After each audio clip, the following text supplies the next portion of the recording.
Alright, another tanggal kate moments. And may Vespa sprint tayong iuwi. Yan.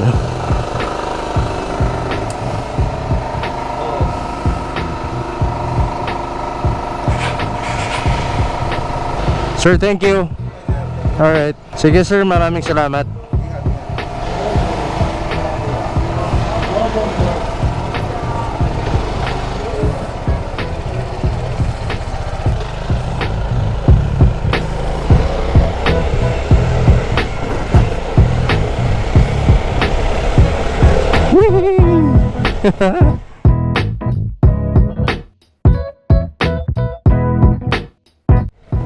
What is up mga kapotpot?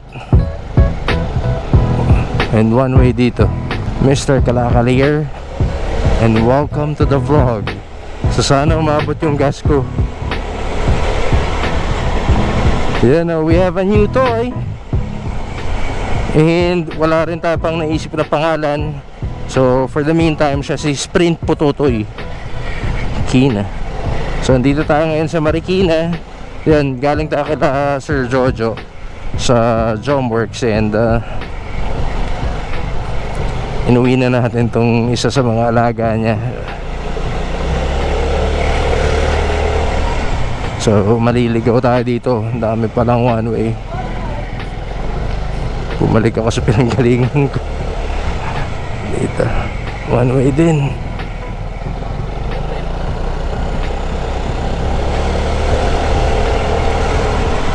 Sana umabot yung gas ko. Yun, no? So as compared dun talaga sa S125 natin, ramdam mo yung noticeable difference between the 25cc na pagkakaiba eh. So kaya supposedly meron akong black na S125 na tinitignan, pero wala. Sabi ni RS Moto, ni Richard, mag-sprint ka na lang, dagdagan mo na lang ng konti yung budget mo, naka-sprint ka na. Which is yan, ito nga, ganda nung ano niya, ganda nung ride feels niya. Pero sana umabot ako sa gasolinahan. Yun, nakailaw na yung gasolina ko. Yung reserve, mga litro kaya to. Ang liksi.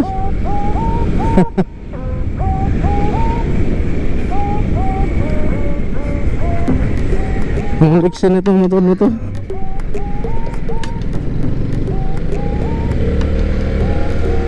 So medyo ang hirap lang talaga mag-lean dito sa Vespa. Kahit yung 125 ganito eh. Yeah. Certified Vespa addict na. Pero mo, nag-sprint pa tayo. Yun, Petron. Petron. Petron. Petron.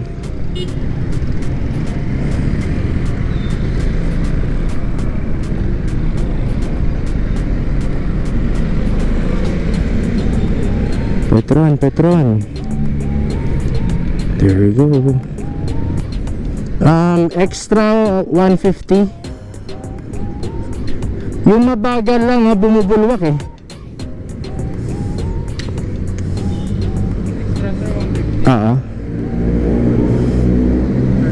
Okay, bumubulwak siya.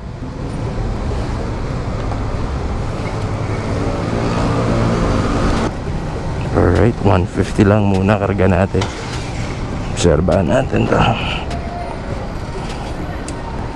Kailaw pa rin ba?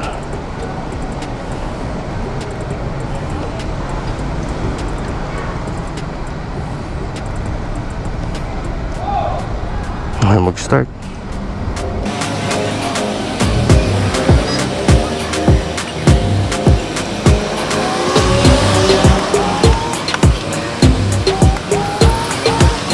Bakit?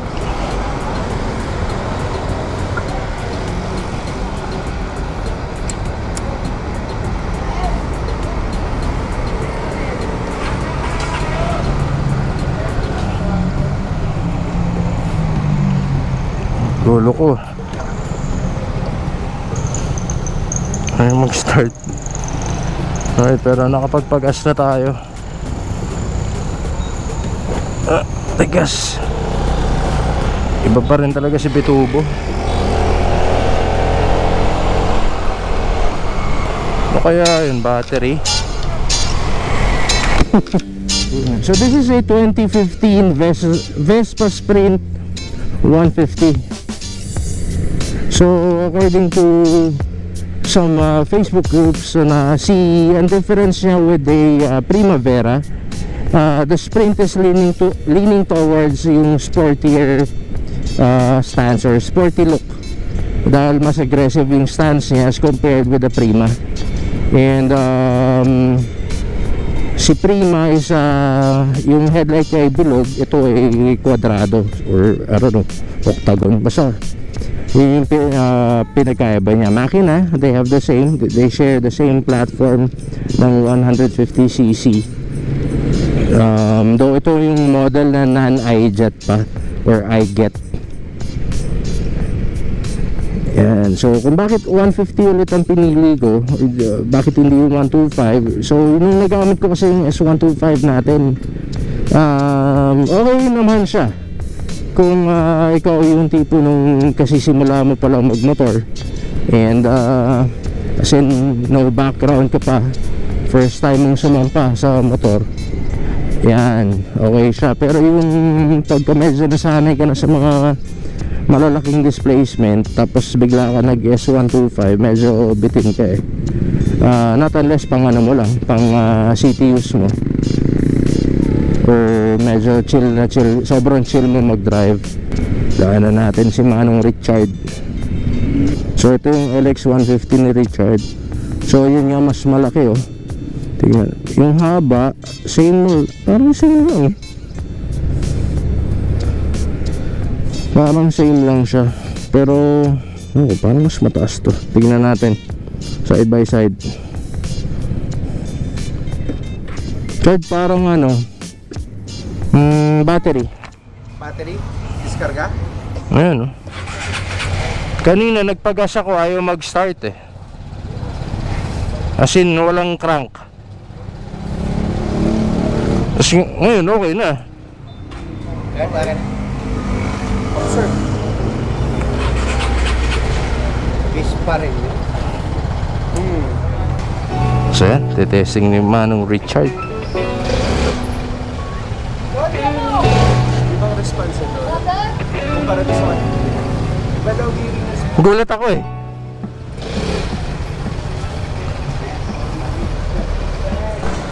Okay, uwian time. Ito kami Emerald ni Boss Richard. Let's go. Alright, so nag-Vespa na rin. Gamit niya yung LX150.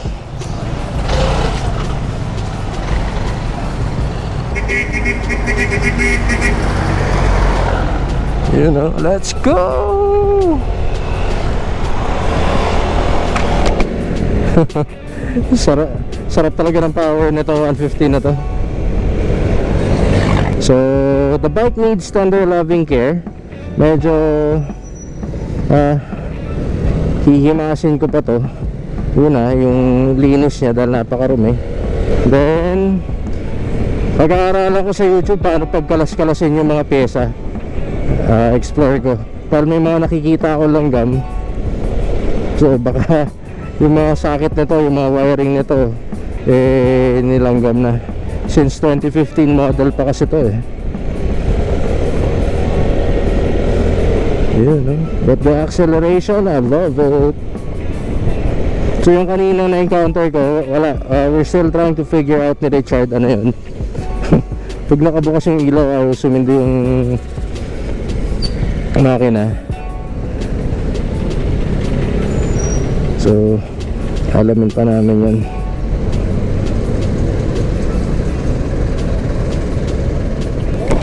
Hindi na maliit tignan.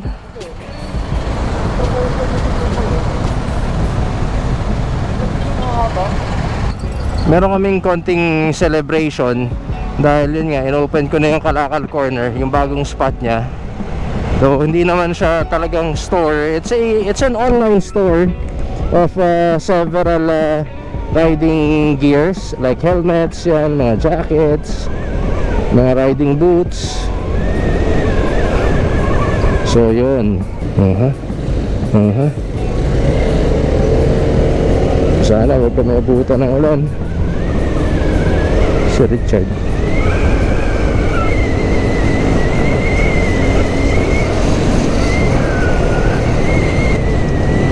Nana-jet to, kaya napansin ko lang na sa mga iJet engine or iGet is mas refined siya ng konti lang naman. So I believe mga premium parts naman ito, since this is a premium brand, so sana premium parts din. And yung mga reviews din na pinanood ko sa YouTube is yun nga, very reliable daw yung mga parts niya, tumatagal din. So stock suspension to, hindi katulad ng mga previous, I mean yung iba yung boses natin kumpara dun sa S150i natin kay Red Pututoy. Yun, refined yung kanyang play ng suspension as compared dito na napakatigas. Parang yung S125 natin, si Grey Pututoy. Okay, Marcos Highway. So titignan natin kamusta ang play nitong, or kamusta tong performance ng Sprint 150 dito sa City Road, or ito yung National Highway or Main Road. Yun, and yung tires pala na nakakabit dito ay Pirelli Diablo, or Pirelli bro. Pirelli nga yun, Pirelli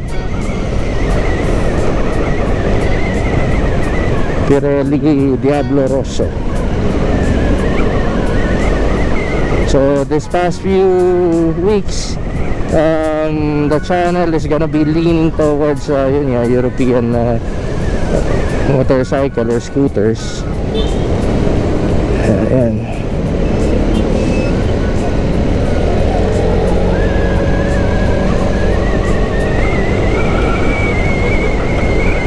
So yun, yung acceleration nito layo.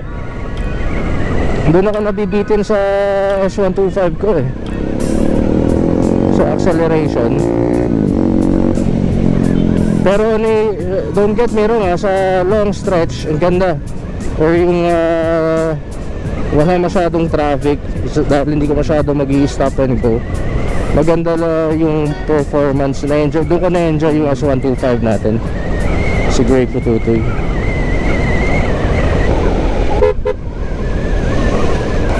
Quezon Marikina. Testingin natin to sa banking.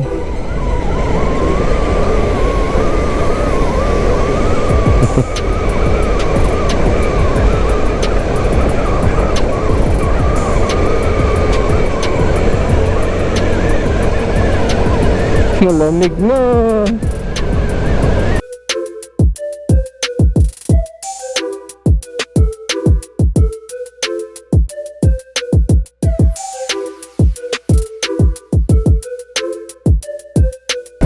Okay, C5. So far na-enjoy ko naman tong Vespa natin dito sa city roads. I don't know, for long drives, since hindi pa tayo masyado makalayo. Schedule na lang natin. Braking power, syempre yung brakes nya, front is disc brake, rear is drum brake. Pero sufficient naman yung braking power nya, parang kaya niya yung 150cc.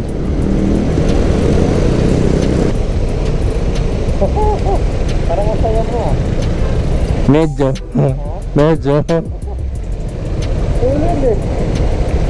Tapos hindi ko na iniintindi yung liit ng gulong. Diba yung stock natin na 11 makulit eh.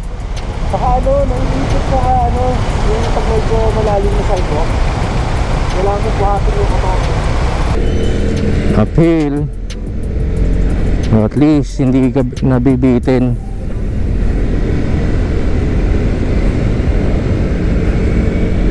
So I'm selling the Grey Pututoy na.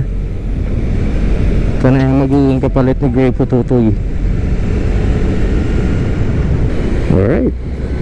So dito Dito na tayo sa place namin.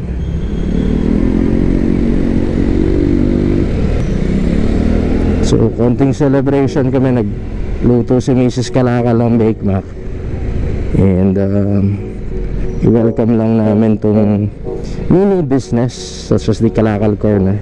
So check nyo na lang din yung Facebook page ng Kalakal Corner if you are curious so kung ano yung mga tinitinda kong kalakal doon.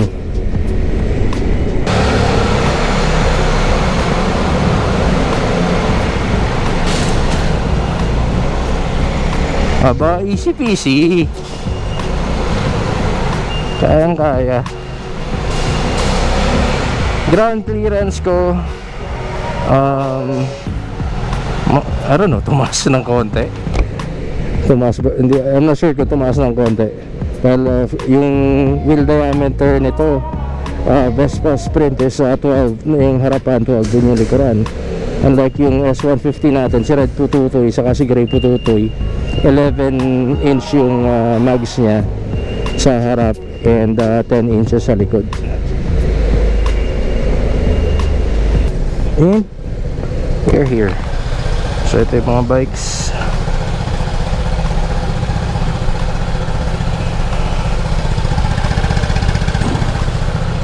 Very very nice.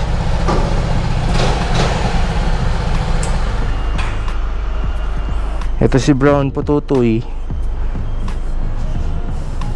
Di ba kung may overheat? Ako, ngamoy overheat. Ba't ganun? Sa'yo, okay lang naman. Hindi siya mausok kanina. Normal yan. Alright, so there you go. This is the Gray Pututoy and this is just a short video or short clip of this Vespa. Abangan nyo yung mga adventures pa namin dito. So hinahanap nyo yung nasa ibang Vespa, yan nakatago sa showroom. Okay, so yan, there you go. And kami magbabanding muna nito ni Boss Richard. Ayan kanyang LX150 IE. Soon maglalabas na ng bagong Primavera or GTS 300. Mayaman to eh.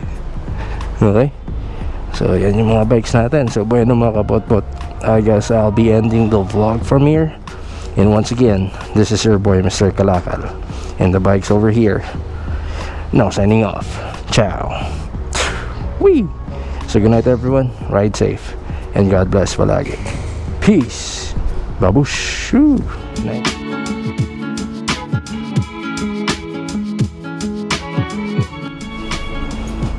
Okay, Kalakal Corner Showroom.